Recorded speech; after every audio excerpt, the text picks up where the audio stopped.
Whenever I meet with a client whose concern is that they don't have enough time in their day to get their work done, I always start by asking to see their calendar. And in almost every case, their calendar is a patchwork mess of meeting after meeting. They don't have time to do anything other than prepare for and attend meetings. Hi, I'm Dave Edwards. Today I have some tips for how to tame your calendar and increase your productivity.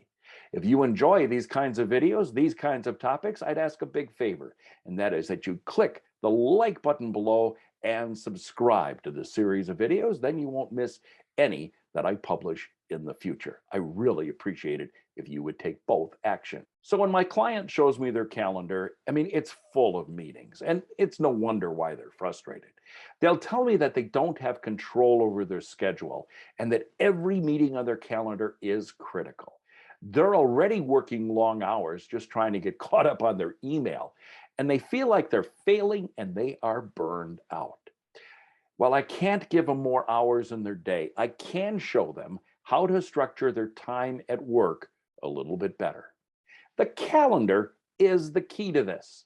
Let's start with who can put a meeting on your calendar. Usually, there's only three: you, your boss, and if you have one, your administrative assistant. That's it. Everyone else should be able to request or suggest a meeting, but they should never have the ability to schedule an appointment without your involvement.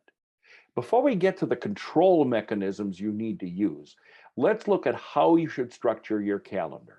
I think it's essential to block out some times on your calendar for certain things. Rather than snack on emails throughout the day, I set up 3 times per day to sort my emails. All I'm looking for are the important items that have to, take my immediate attention. I block out an hour at the beginning of the day, half hour at lunch, probably an hour at the end of the day. Those are time blocks that are reoccurring items on my electronic calendar, and they allow me to keep up with the triaging of my email account. Now, throughout much of my work as a manager, I blocked out 1 day a week for meetings away from the office, as then I could use my travel time more effectively. I'd also set aside 1 day for working in the office without any meetings, and another day in the office for all of my internal meetings. These were weekly status meetings with direct reports, but it's also an ideal time for special one-off sessions. Now, look, I was fortunate enough to have an incredible administrative assistant throughout much of my career. If anyone wanted to meet with me, I'd ask them to work with Anne. She would work within my expected time blocks, but she also knew my priorities, and she could schedule important things without regard to my ideal schedule. Besides me and Anne, the only person who overrides anything on my schedule, well, they were the people I reported to. If you don't have someone to manage your calendar, I recommend you use an online scheduling calendar like Calendly. The service allows others to request time on your calendar within certain parameters that you set. Require an agenda for all meetings. This really prevents wasting time. No agenda, no meeting. And if you find that the item is informational and doesn't really require a discussion or a decision, you should ask the person to send you the information via email and promise to follow up if you have any questions. Cancel that meeting. Here's another idea. Most people and calendars default to a standard of 60-minute meetings.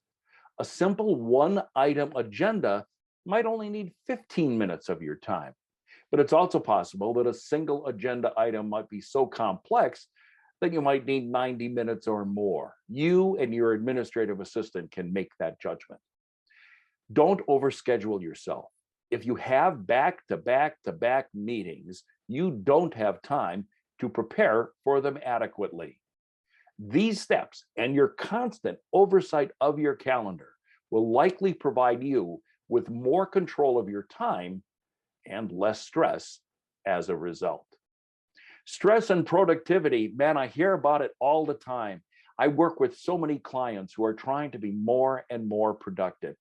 And that interest on the part of my clients and the research that I have been doing for the last several years got me to creating a 1-hour online course, which is available to you right now.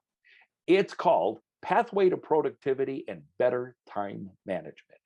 We focus on calendars and email, things like we talked about today. We also talk about distractions at work, how to deal with employees who are kind of needy. I mean, we kind of run the gamut of all sorts of productivity issues that you find on the job. And I make suggestions on how to deal with them and get more control of your work schedule and your work life. Pathway to Productivity and Better Time Management. Simple class. I know you'll appreciate it. Check it out, please. Go to my website, daveedwardsmedia.com, and click on courses.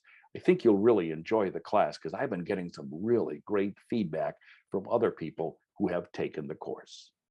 I'm Dave Edwards. Thanks for joining me. Don't forget, hit that like button and subscribe if you enjoy these kinds of videos. We'll talk soon.